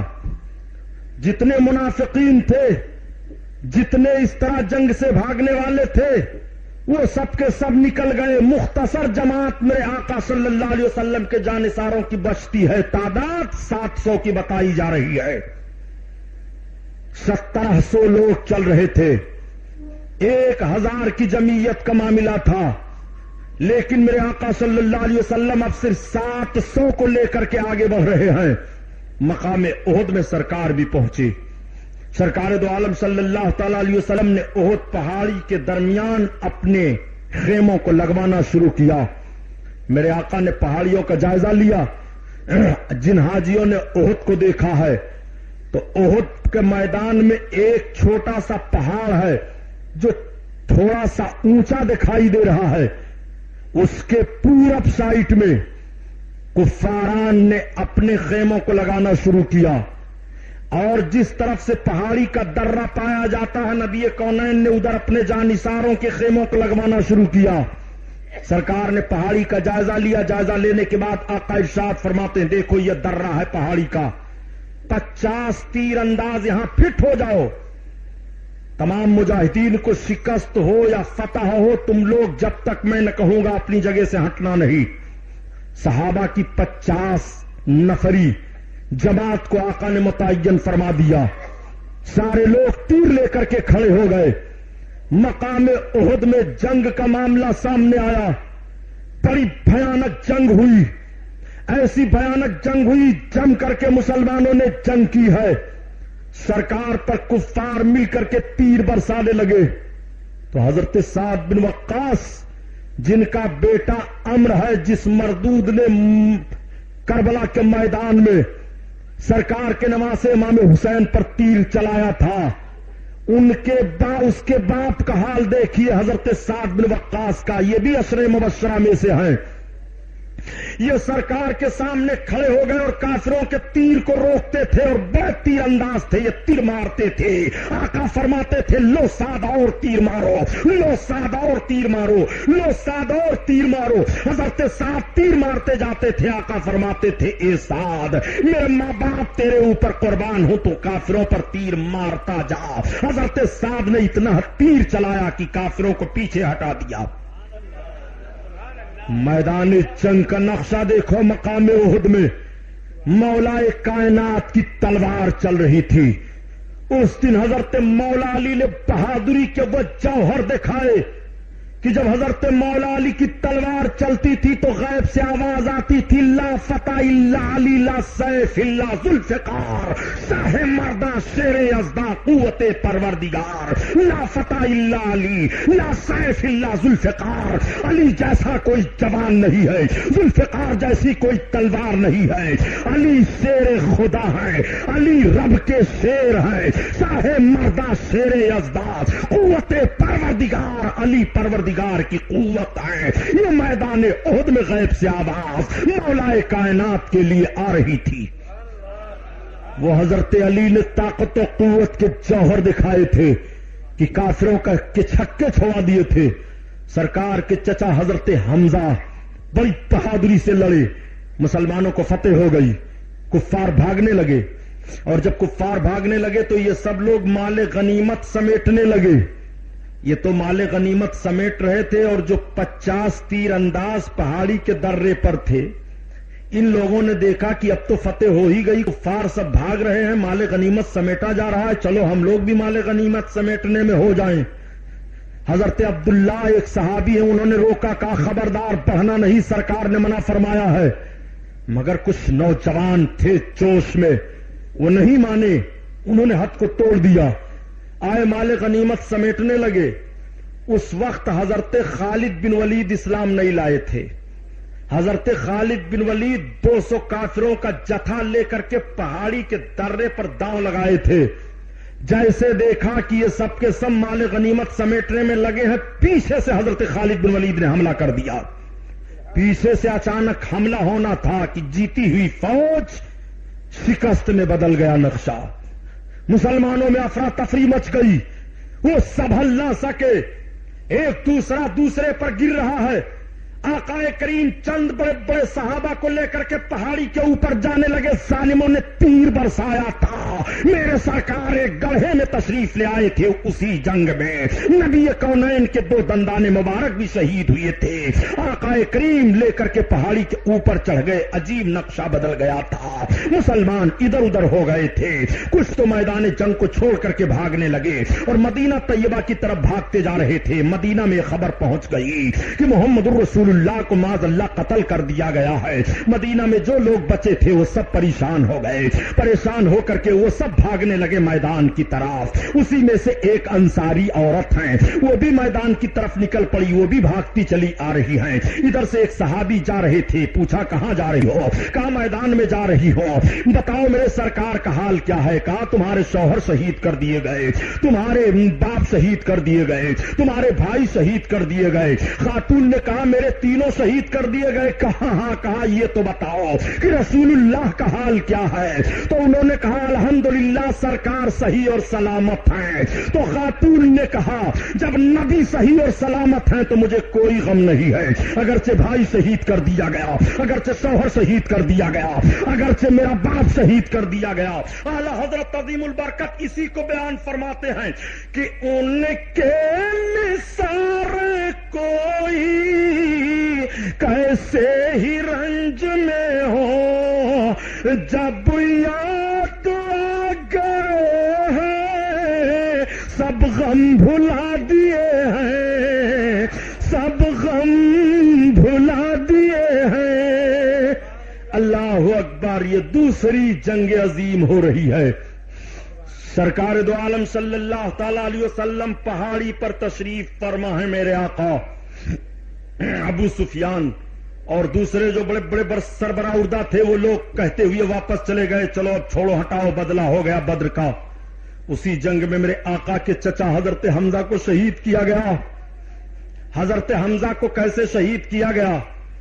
ابو سفیان کی بیوی ہندا نے قسم کھا لیا تھا کہ اگر حمزہ کو کوئی قتل کر دے تو میں اپنے تمام زیورات کو اور اوپر سے نقدی بھی انعام دوں گی۔ چنانچہ ایک وحشی غلام تھے، اس وقت وہ اسلام نہیں لائے تھے، وہ حربہ چلانا بہت اچھا جانتے تھے، بلم، انہوں نے بلم سے حضرت حمزہ کو مارا۔ حضرت حمزہ کو ان کا بلم لگ گیا کہ بھالے کا لگنا تھا کہ حضرت حمزہ زمین پر آئے، حضرت حمزہ کو شہید کیا گیا۔ اور جب سرکار کے چچا کو شہید کیا گیا اور کلیجہ پھاڑ کر نکالا گیا، لے جا کر کے وحشی نے ہندا کو دیا، ہندا نے اپنے منہ میں رکھا اور اس کے بعد اگل دیا۔ اپنی قسم کو اس طرح سے ہندا نے پورا کیا۔ میرے سرکار جب جنگ ختم ہوئی، کافر چلے گئے تو شہداء کی جسموں کو اکٹھا کروایا، اور جب چچا کے جسم کو اکٹھا کروایا تو آقا کی آنکھیں بھیگ گئیں۔ میرے سرکار رونے لگے۔ آقا کریم کی پھوپھی آئی دیکھنے کے لیے اپنے بھائی کو، سرکار نے فرمایا خبردار چچا کے جسم کو پھوپھی جان کو دیکھنے نہیں دینا، روک دیا گیا تھا۔ کفن کا حال کیا تھا جانتے ہو؟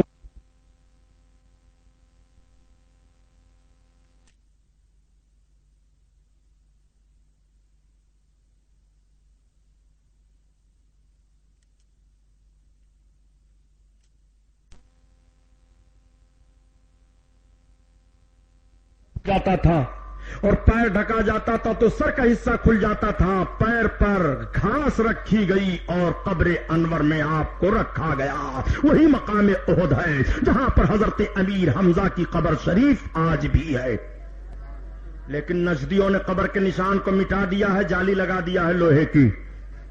اب آپ اندازہ لگائیں گے کہ ہاں اسی میدان میں حضرت حمزہ کی قبر پاک ہے۔ آج قبروں پر آپ چلے جاؤ تو یہ کہتے ہیں قبروں پر نہیں جانا چاہیے، شرک ہے، بدعت ہے، فلاں ہے، ڈھکا ہے۔ صحیح، ایک گرفت تو ان کی بہت عجیب و غریب ہے جو ہماری اور آپ کی غلطی ہے۔ میں ایک جملہ بہت سخت عرض کروں گا، مجھے یہ پرواہ نہیں ہے کہ آپ بیان سننے آؤ گے کہ نہیں آؤ گے۔ میں آپ سے پوچھنا چاہتا ہوں کہ یہ مجھے بتاؤ کہ آج قبروں پر آپ جاتے ہو تو دوسری قوموں کو اعتراض کیوں ہوا؟ دوسرے لوگ کیوں منہ پھاڑ پھاڑ کر کے چلاتے ہیں؟ آج قبروں کی حاضری مزارات کی آپ دیکھو، آج یہ مزارات کے مجاور جہلا، یہ پیسے اور روپے کی لالچ میں حرام خور لوگ علماء اہل سنت کو بدنام کرتے ہیں۔ میں بہت سخت بول رہا ہوں، مجھے کوئی پرواہ نہیں ہے۔ عورت جب کسی مزار پر جانے کے لیے اپنے گھر سے قدم نکالتی ہے تو قدم قدم پر فرشتوں کی لعنت ہوتی ہے اور صاحب مسجد کی لعنت ہوتی ہے۔ مجھے تعجب ہے کہ اتنی سختی سے مزاروں پر عورتوں کو جانے کے لیے روکا گیا ہے، مگر ہر مزار پر عورت کی بھیڑ لگی ہوئی ہے، ہر مزار پر عورتوں کے پشت پر مورچھل مارے جا رہے ہیں۔ یہ جوہلا مجاوروں کے کرتوت کو لے کر کے سنیوں پر اعتراض کیا جاتا ہے اور اعلی حضرت کو تعلق سے اعتراض کیا جاتا ہے۔ میں پوچھتا ہوں، اعلی حضرت تمہارے باپ کے غلام ہیں کہ قوالی تم کرو، عورتوں کو مزار پر تم بھیجو، لوبان تم سلگاؤ، اگربتی کا معاملہ تم رکھو، تعزیہ داری کا معاملہ تم رکھو، خرافات تم کرو، ڈھول تاشا تم پیٹو، اور بدنام اعلی حضرت کو کیا جاتا ہے۔ سن مذہب اسلام تو اتنا پاک مذہب ہے، اتنا پاک مذہب ہے کہ یہ مذہب قبر پر جانے سے نہیں روکتا ہے، مگر جس انداز سے رسول قبر پر گئے ہیں اس طریقے سے جاؤ۔ میرے سرکار شہدائے احد کی قبر انور پر جاتے تھے۔ جب سال میں شہادت کی تاریخ آتی تھی تو نبی کونین احد کے شہیدوں کی قبر پر جاتے تھے، دعا فرماتے تھے۔ پتہ یہ چلا کہ شہیدوں کی قبر پر جانا نبی کی سنت ہے اور ان کے شہادت کے دن جانا نبی کی سنت ہے۔ قبروں پر جانا آپ کو منع نہیں کیا گیا ہے۔ قبروں پر فاتحہ کا جو دستور ہے، فاتحہ کا جو طریقہ ہے، قبروں پر جانے کا جو رواج ہے، شریعت اسلامیہ نے جو اجازت دی ہے اس طرح سے جاؤ۔ خرافات یہ جوہلا مجاور لوگ کریں اور مولانا لوگ مارے جائیں، اور ہمارے مولانا لوگ بھی عجیب و غریب ہیں کہ رات دن نیاز فاتحہ اور چادر پر ثبوت دیں گے، چاہے ایک چادر نہ پاویں، سارا ثبوت فاتحہ پر دیں گے چاہے ایک چراغی ان کو نہ ملے۔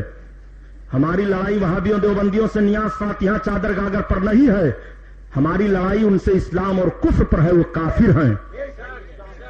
انہوں نے سرکار کے شان میں جو توہین کی ہے اس توہین کی بنیاد پر ہم انہیں کافر کہتے ہیں، اس لیے ہماری لڑائی ان سے ہے۔ سنو، بات آگے بڑھ گئی۔ آقا کریم صلی اللہ تعالی علیہ وسلم کے جانثاروں نے مقام احد میں وہ جانثاری کا ثبوت پیش فرمایا تھا۔ جب ابو سفیان اسلام نہیں لائے تھے اور وہ نعرہ لگانے لگے عزا زندہ باد، لات زندہ باد، منات زندہ باد، تو حضرت عمر عرض کرتے ہیں یا رسول اللہ یہ کفار نعرہ لگاتے جا رہے ہیں، میں نعرہ لگاؤں؟ آقا نے فرمایا ہاں، تو حضرت عمر فاروق اعظم اسی پہاڑی کے اوپر سے نعرہ بلند کرتے ہیں، نعرہ تکبیر اللہ اکبر۔ سرکار کے ساتھ جتنے صحابہ تھے تمام صحابہ نے تکرار کی، نعرہ کی، یعنی جیتی ہوئی جنگ کو تم سمجھ رہے ہو کہ مسلمان ہار گئے ہیں، ہارے نہیں ہیں، یہ تو تھوڑی سی رسول اللہ کے تاکید کے خلاف ورزی کا معاملہ تھا کہ ہمارا جیتا ہوا نقشہ ہار میں بدل جاتا ہے۔ اگر وہی 50 تیر انداز نہ ہٹے ہوتے تو مقام احد کا یہ نقشہ نہ ہوتا جو نقشہ ہوا۔ آقا کریم صلی اللہ تعالی علیہ وسلم کے صحابہ غمگین تھے، بڑا غم تھا مقام احد سے واپس آنے کے بعد۔ کافی لوگ شہید کر دیے گئے تھے، 70 صحابہ شہید کر دیے گئے تھے۔ لوگ مزمحل رہا کرتے تھے۔ رب تعالیٰ نے قرآن کی آیت نازل فرمائی، وَلَا تَحْنُوا وَلَا تَحْزَنُوا وَأَنْتُمُ الْأَعْلَوْنَ إِن كُنتُم مُؤْمِنِينَ۔ تم غم نہ کھاؤ، سست نہ پڑو، کامیاب تم ہی رہو گے، شرط ہے کہ مومن بن کر رہو۔ جب یہ آیت نازل ہوئی صحابہ کو سکون ہو گیا۔ آقا کریم صلی اللہ تعالی علیہ وسلم مدینہ طیبہ میں جلوہ افروز ہیں۔ کفاروں نے بڑی کوشش کی مذہب اسلام کسی طرح سے رکے نہ بڑھے، لیکن مذہب اسلام کہاں رکنے والا ہے؟ اسلام کی فطرت میں قدرت نے لچک دی ہے، یہ اتنا ہی ابھرے گا جتنا اسے دباؤ گے۔ آج اگر کچھ لوگ تصور کریں کہ ہم مذہب اسلام کے ماننے والوں کو کاٹ کر مار کر مذہب اسلام کو کم کر دیں، یہ نہیں ہو پائے گا۔ ارے یار، بکریاں اتنی کٹ رہی ہیں روز، اتنے بکرے اور بکریاں ذبح ہو رہی ہیں، پھر بھی غول کے غول، جھنڈ کے جھنڈ دکھائی دے رہے ہیں۔ بکریوں کو نہیں ختم کر پا رہے ہو، مسلمانوں کو مار مور کر ختم کر پاؤ گے؟ یہ کہاں سے ذہن رکھ لیا ہے؟ آؤ سنو، اسلام کے ماننے والوں نے کیسے کیسے دن دیکھے ہیں۔ نبی کونین صلی اللہ علیہ وسلم کے کلمہ پڑھنے والے ہیں ہمارے سرکار، وہ عظمت والے نبی ہیں، وہ عظمت والے نبی۔ آقا کی بارگاہ میں ایک خاتون حاضر ہوئی، اپنے بچے کو لے کر کے، ان کا بچہ بولتا نہیں تھا۔ یا رسول اللہ، یہ میرا بچہ سرکار بولتا نہیں ہے۔ آقا کریم فرماتے ہیں جاؤ پانی لے آؤ۔ جب وہ پانی لے کر کے آئیں تو سرکار نے پانی اپنے منہ میں لیا، کلی فرمایا، سرکار نے فرمایا اس کے منہ میں ڈال دو۔ جیسے اس کے منہ میں ڈالا وہ بچہ بولنے لگا۔ ایک عورت اپنے بچے کو لے کر کے آئی، یا رسول اللہ یہ میرا بچہ گوں گوں کرتا ہے، گونگا ہے۔ سرکار نے فرمایا لاؤ، قریب لاؤ۔ آقا کریم صلی اللہ علیہ وسلم نے اپنے دست نبوت کو اس کے سینے پر پھیرا، اس بچے نے ایک کالی چیز قے کی، اس کے بعد اس کی آواز صاف ہو گئی۔ سرکار کی بارگاہ میں جو جو ضرورتیں صحابہ کو پڑتی ہیں، اس درمیان میں ان ضرورتوں کو بھی آقا کریم کی بارگاہ ہی میں حاضر ہوتے ہیں پوری ہونے کے لیے۔ زندگی کے جتنے لوازمات کی ضرورت پڑتی ہے سب چلو نبی کی بارگاہ میں۔ بیمار ہو نبی کی بارگاہ میں چلو، گھر نہیں ہے نبی کی بارگاہ میں چلو، یہ ضرورت ہے نبی کی بارگاہ میں چلو، وہ ضرورت ہے نبی کی بارگاہ میں چلو۔ آقا کریم صلی اللہ تعالی علیہ وسلم ہر چیز کو تعلیم امت کے لیے نبھا رہے ہیں۔ میرے سرکار نے بڑی سختی سے منع فرمایا کہ کوئی کسی کی چغلی نہ کیا کرے۔ آج کس طرح سے چغل خوری کا معاملہ ہے، آج کیسے چغلیاں کی جاتی ہیں، آج کیسے غیبت کی جاتی ہے۔ نبی کریم صلی اللہ علیہ وسلم تشریف فرما تھے تب تک ایک اور، لیکن کیا اس میں کوئی مسلمان نہیں ہے؟ جو ہوٹل پر پکوڑی سموسا دیتا تھا وہ بھی گیا، اپنا دھاگا ادھر سرکایا، نیکر کھولا، موتنے لگا، ویسے باندھتے ہوئے آیا، پکوڑی لگانے لگا۔ تو واپس ہم چلے آئے تو ایک صاحب نے کہا کیوں مولانا صاحب آپ کچھ نہیں کھائیں گے؟ ہم نے کہا نہیں میرا پیٹ بھر گیا۔ یہ حال ہے ان گندھوروں کا۔ اب آپ لوگ بھی ہو ایسے گندھورے، ہوٹل پر کھاتے پیتے بھی ہو۔ سنو، پیشاب کے چھینٹوں سے بچو۔ آقا فرماتے ہیں کہ عذاب قبر پیشاب کے چھینٹوں سے نہ بچنے والوں کے لیے ہے۔ میرے سرکار تشریف لے جا رہے ہیں، سرکار نے 2 قبر والوں کو دیکھا۔ آقا فرماتے ہیں صحابی سے لاؤ کھجور کی تر شاخ لاؤ۔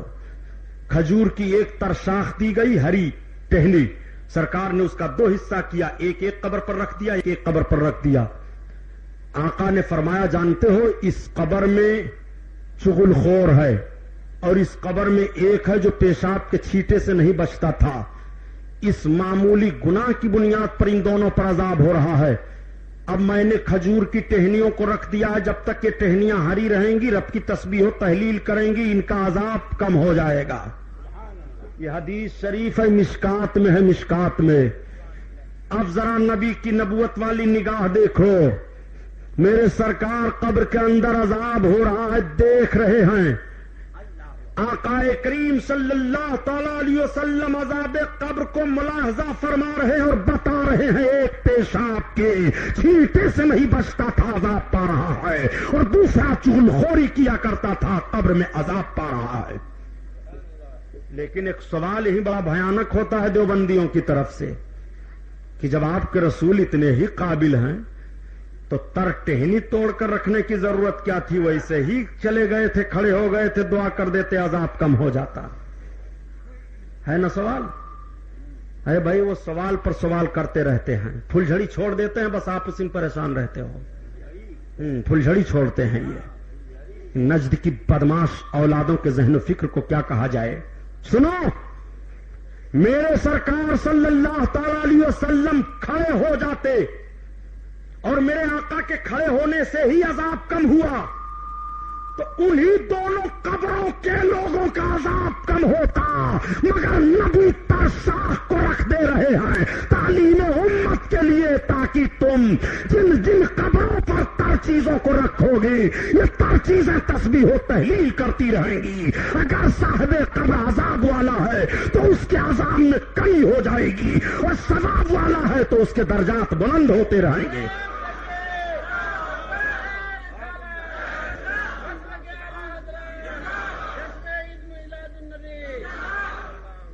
آقا کریم صلی اللہ علیہ وسلم تشریف فرما ہیں. ایک صحابی آئے, عرض کرنے لگے یا رسول اللہ فلاں مر گیا ہے مگر اس کے قبر سے گدھے کی طرح آواز آ رہی ہے. آقا کریم صلی اللہ علیہ وسلم فرماتے ہیں وہ اپنے ماں کا نافرمان تھا. جب صحابہ نے پتہ لگایا تو پتہ چلا کہ جب ماں اپنے بچے کو بلاتی تھی تو وہ کہتا تھا کیا تو گدھے کی طرح سے بولتی رہتی ہے. جب وہ مر گیا تو قبر میں عذاب پا رہا ہے اور آواز گدھے کی آواز کی طرح سے آ رہی ہے. نبی کونین صلی اللہ علیہ وسلم کے بتانے کے مطابق صحیح پتہ چلا کہ مرنے کے وقت اس کی ماں ناراض تھی. پتہ چلا عذاب قبر ماں اور باپ کے ناراضگی کی بنیاد پر بھی ہے.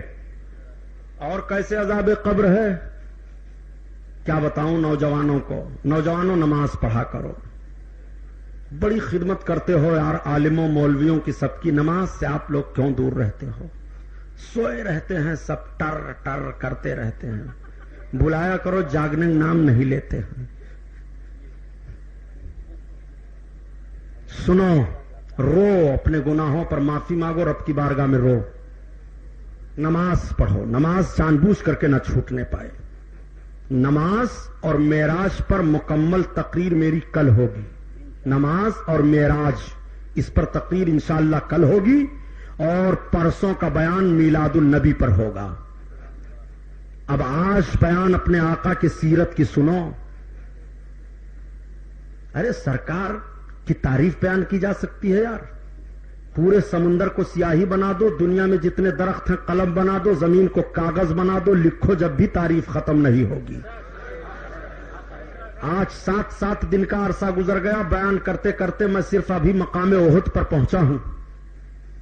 میرے سرکار کی 13 سالہ زندگی مدنی زندگی ہے.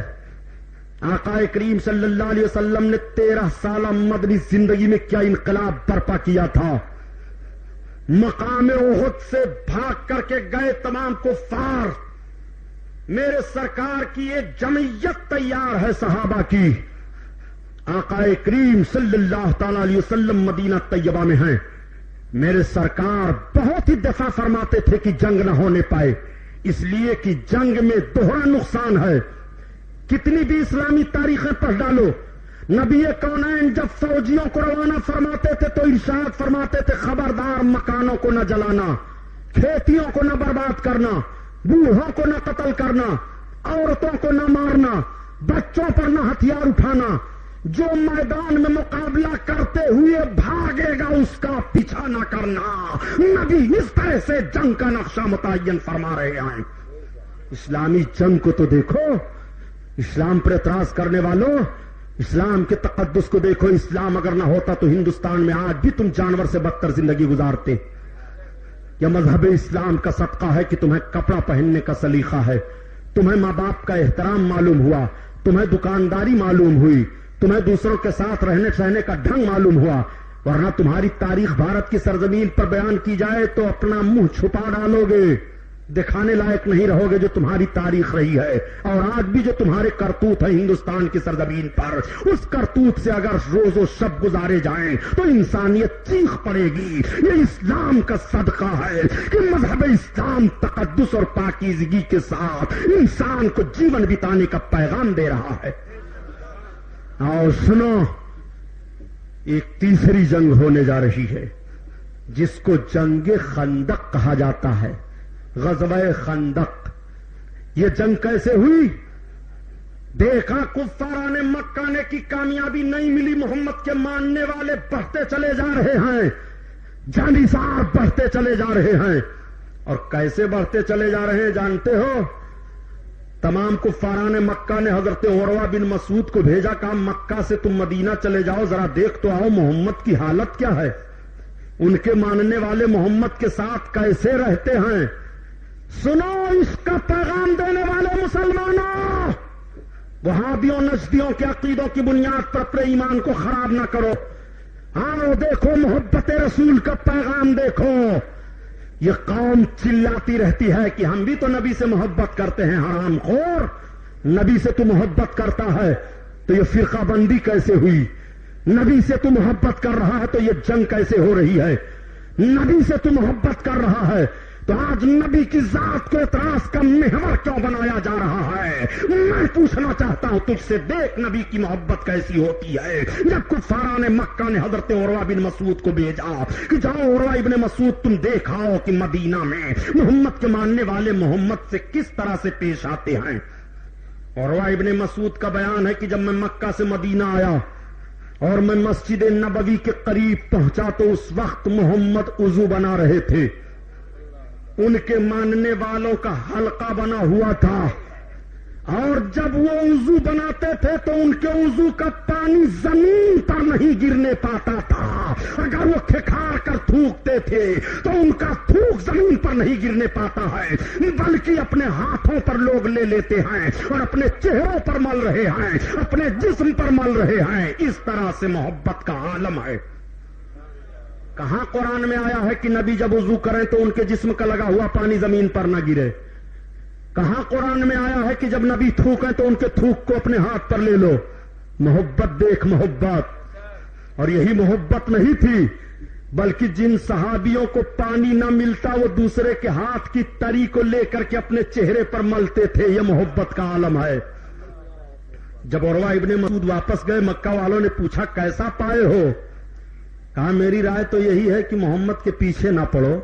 کہا ایسا لگ رہا ہے شاید تم بھی کلمہ پڑھ لیے. کہا نہیں، کلمہ تو نہیں پڑھا ہوں، لیکن معاملہ یہ ہے کہ میں نے بڑے بڑے سلاطینوں کو دیکھا، بڑے بڑے دوستوں کو دیکھا، بڑے بڑے لوگوں کو دیکھا، لیکن محمد کے ماننے والوں کو جو میں نے دیکھا کہ محمد سے کیسی محبت کر رہے ہیں. ارے جب ان کے جسم کا لگا ہوا پانی وہ زمین پر نہیں گرنے دیتے ہیں تو ان کا خون وہ کب زمین پر گرنے دیں گے؟ جس قوم کی اتنی محبت ہو اس قوم سے تم کبھی بھی کامیاب نہیں ہو سکتے ہو. یہ ہے محبت کا عالم. اور سنو، تیسری جنگ کی تیاری ہونے لگی جس کو غزوہ خندق کہتے ہیں. مکہ کے کافروں نے تیاری کر لی، مدینہ پر چڑھیں گے. وہ ہر دم مدینے پر چڑھ رہے تھے تو مقام بدر پر رک گئے، پھر مدینہ پر چڑھے تو مقام احد پر رک گئے. اب کی پوری جمعیت لے کر آ رہے ہیں. اغل بغل کے بھی کافروں کو اکٹھا کر لیا. مدینہ شریف کے یہود بھی چپکے مل گئے. اللہ اکبر. سرکار کی خفیہ ایجنسی نے رپورٹ دے دی، یا رسول اللہ کفار آ رہے ہیں. میرے آقا نے صحابہ کی میٹنگ کی، یہ بتاؤ کیا کیا جائے اس معاملے میں.